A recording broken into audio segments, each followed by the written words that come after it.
ಫಾರ್ಮ್ಗೆ good morning ಹೇಳ್ತಾ ಇವತ್ತಿನ ವ್ಲಾಗ್ನ ಸ್ಟಾರ್ಟ್ ಮಾಡ್ತಾ ಇದ್ದೀನಿ ಗೈಸ್. ಇವತ್ತು ಬೆಳಿಗ್ಗೆ ಎದ್ದೇಳಕ್ಕೆ ಮುಖ್ಯ ಕಾರಣನೇ ನಮ್ಮ ಅಪ್ಪ ಗೈಸ್. ಯಾಕೆಂದರೆ ಬಸ್ ಸೌಂಡ್ ಕೇಳ್ಬೋದು, ಕಾರ್ ಸೌಂಡ್ ಕೇಳ್ಬೋದು ಗೈಸ್. ಈ ಗೊರಕೆ ಸೌಂಡ್ ಕೇಳೋಕ್ಕಾಗಲ್ಲ ಗೈಸ್. ಕೇಳಿ ಕಿವಿ ತೂತ್ ಬಿದ್ದೋಗ್ಬಿಟ್ಟೈತೆ ಗೈಸ್.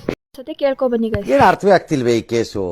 ಎಳೆ ಮಗು ಆಗಿದ್ದಿದ್ರೆ ಓಕೆ, ಏನಿದು?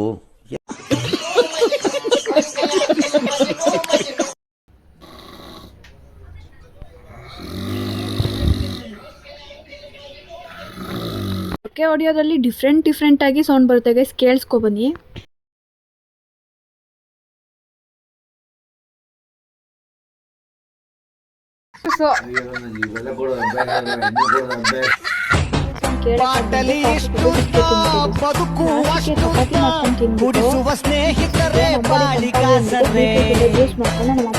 ಈ ತರ